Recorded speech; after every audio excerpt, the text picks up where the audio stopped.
Greetings, my dear viewer. You're on the channel The Price of Cheating. The channel is for those who appreciate traditional family values and condemn adultery.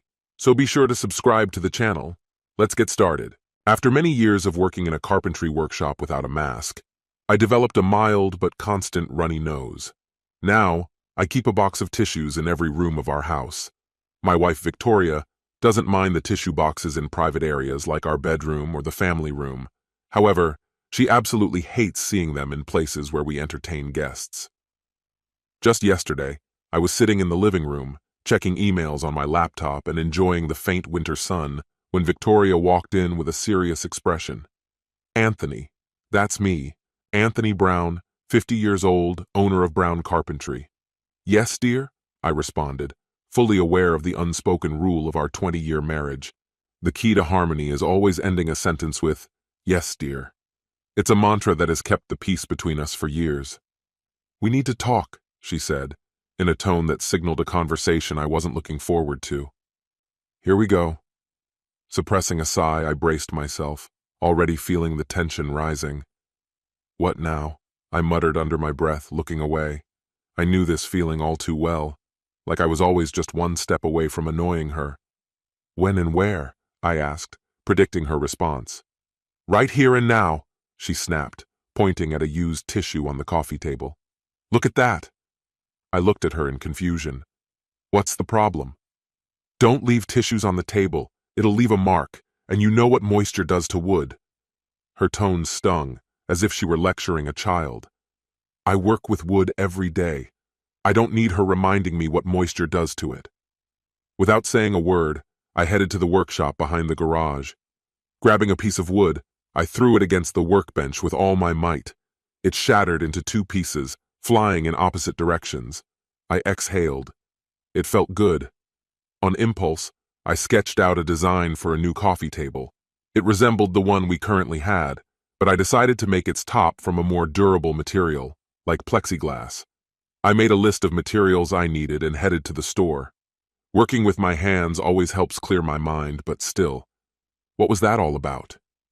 Victoria and I have lived in this house for over 25 years.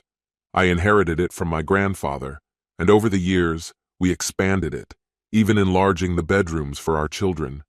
And all these years, my tissues on the coffee table had never been an issue for Victoria. So why now? What's really going on? It wasn't just about the tissues. If it were, she would have raised this issue long ago and made sure it never happened again. No, this felt like something new, something deeper that she hadn't yet voiced. But what? We were financially stable, and Victoria had never complained about lacking anything material.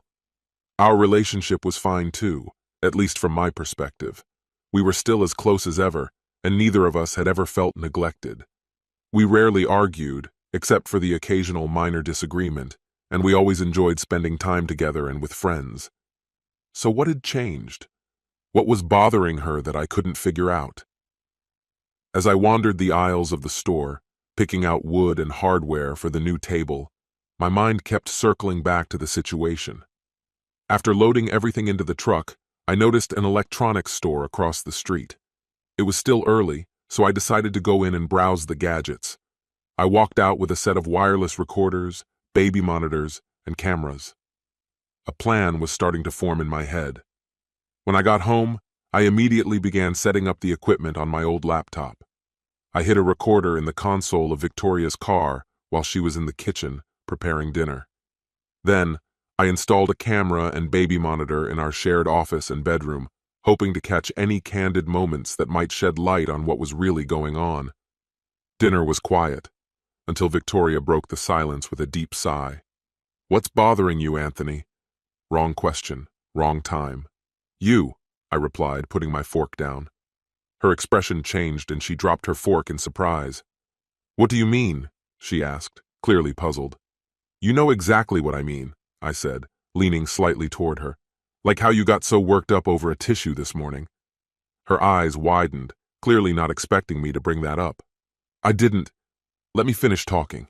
You were upset. You lashed out at me because you thought I ruined the coffee table.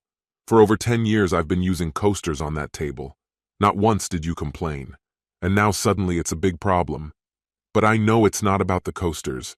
Over the past few months, you've been nitpicking me over every trivial matter. It's clear you're unhappy with me.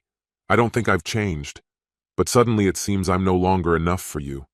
It's not about me, it's about you. I've stayed the same for over 25 years, and now that's not enough anymore. So when you ask what's bothering me, the answer is simple.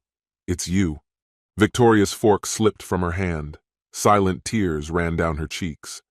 Her lips parted, but no sound came out. "Thanks for dinner," I mumbled, standing up from the table and heading back to the workshop, understanding that she needed space to process what I had just said. I returned to my project and continued working on the new coffee table.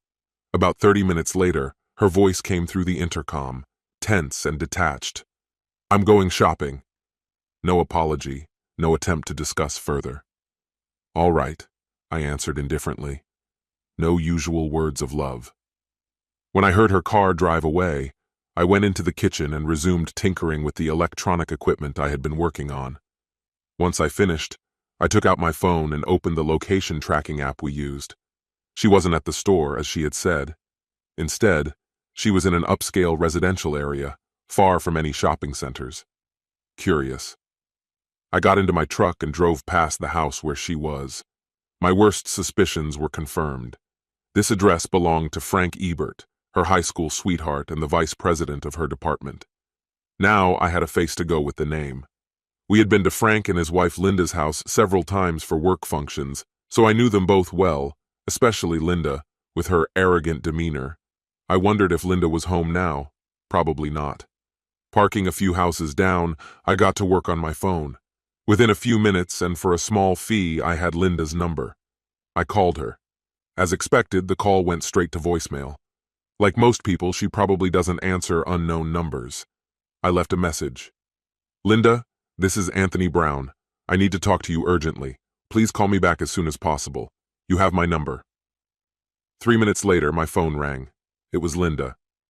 "Thank you for calling me back," I said, keeping my tone neutral. "Are you home by any chance?" Her response was cold. "No, I'm with my mother in Maryland." "Well," I began, "there's a white BMW parked in your driveway, my wife's car. She told me she was going shopping, so she's clearly lying." Her voice softened. "What are you going to do?" "I'm not sure yet," I admitted. "But I have a meeting with a lawyer on Monday. Do you have any recommendations?" "I don't," she replied. "Do you?" "My sister went through a divorce a few years ago. I can get her lawyer's information. Maybe we can join forces and save on legal fees." "That could work," she agreed. "You have my number. Let me know when you find something." I hesitated for a second before adding, "I'm really sorry I had to bring this to you." She sighed heavily. "I understand. Thank you for deciding to participate, but I have to ask, how on earth did you get my number? Let's just say it wasn't easy. Did you think about hiring a private investigator? It would be nice if your neighbor could take a picture when your husband opens the door. But honestly, this is a no-fault divorce state. We just need to fill out the paperwork. No explanations required. Never thought about it. Got it. I'll let you know when I find a divorce lawyer and hear from your neighbor. Actually, I'm nearby. Why don't we meet with her together? Sounds great. I'll call her and tell her we're coming." After I hung up, I waited. 15 minutes later, a woman with blonde hair, probably around 45, approached me from across the street. We exchanged greetings, and I learned her name was Charlotte. After a short conversation, we devised a plan. Charlotte confidently walked up to the front door, rang the bell insistently, and began knocking. "Frank! Frank! Open up!"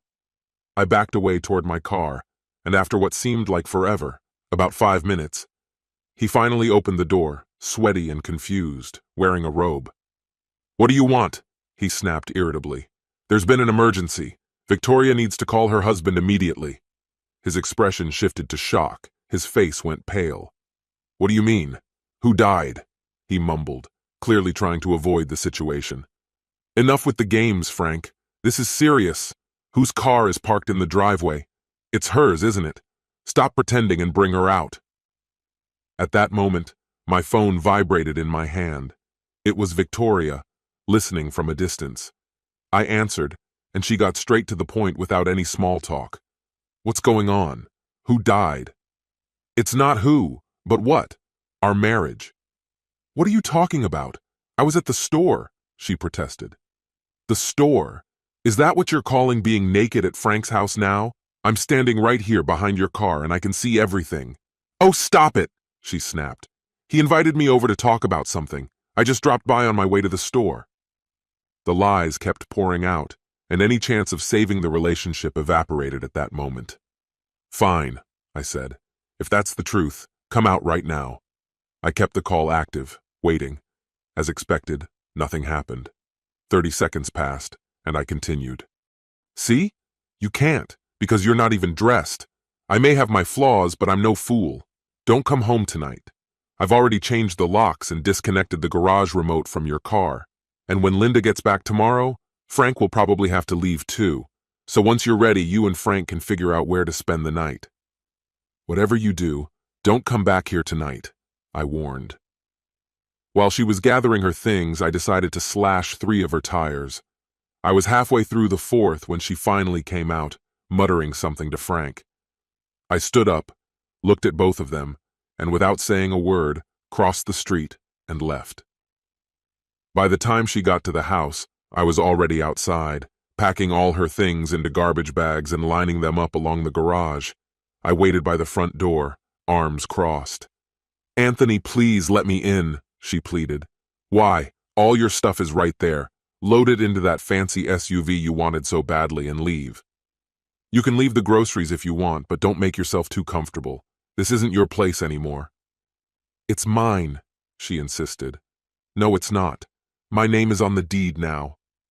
My grandfather gave me this house long before you came along, I said emotionlessly. Now you need to leave. And if you don't want to be served papers at work, just give me your new address. Anthony, stop it. That's not true. Nothing happened. Nothing, I said, pulling out the papers. Then explain this. She looked confused. What are you even talking about? What are you accusing me of? Lying, I cut her off. You claim nothing happened, but I saw Frank fumbling with the door. He couldn't open it for a long time, and when he finally did, he was flushed, out of breath, and sweating in that ridiculous robe. And you rushed out as if you couldn't wait to escape. That doesn't look like nothing. I paused. So, yeah, we clearly have different perspectives on this situation. You have no proof that anything happened, she argued. Here's all the proof I need, I said, shaking the papers. Proof that we can't fix this anymore. Irreconcilable differences, isn't that what they call it? I continued. It's not just about us. You've already moved on, leaving me behind. Obviously, I'm not good enough for you anymore. Not when you've got your little fling with Frank. But here's the deal. Linda is coming back on Sunday, and on Monday, she and I are filing for divorce. I paused to let my words sink in. We have the same lawyer. We have all the evidence, photos, videos, even transcripts of your messages where you not only insult us but others as well. Accept the settlement, and we'll keep this quiet. But if you or Frank decide to fight, we'll make sure everyone sees those videos. Every last one. So pack your things. It's time to go. I went inside, shut the door firmly, and felt satisfied hearing it slam behind me. To their credit, neither Victoria nor Frank contested the divorce. They weren't foolish enough to make the situation worse. They even lived together for a while, but before the ink on the divorce papers dried, Frank caught Victoria in bed with their neighbor. They say clichés exist for a reason. They happen all the time. As Linda and I dealt with the legal aspects of our divorces, we grew closer. At first it was just friendly conversations, but after a few dates, things got more serious. We weren't extraordinary people, but we found out we shared a dark sense of humor, and as it turned out, we had a considerable appetite for each other. I never thought I'd be learning new tricks at my age, but Linda was thrilled when I told her that. She laughed, especially after I tried one of those tricks a year later and almost hurt my knees. She was definitely screaming then, both in the restaurant and in our bedroom. Since Linda and Frank were renting, it was easy for her to move in with me, and just like that, Frank found himself in the same situation again, having an affair with another married woman. This time, the woman's husband, a cop, found out. He gave his wife two choices: either call it rape or admit to the affair. She chose the former, and Frank disappeared without a trace. As for Victoria, after trying to reconcile with everyone she had wronged, she eventually gave up. A year later, she moved back to her hometown, and we never heard from her again. Linda's quirks weren't arrogance, they were just extreme shyness. But having 3 kids and a house full of their friends cured her of that. Every anniversary, Linda and I reassure each other that we don't have wandering eyes, and, except for the occasional shouting, well, some things do happen in the bedroom. We don't dwell on the past. This concludes the story. If you like it, then put your powerful like and subscribe to the channel.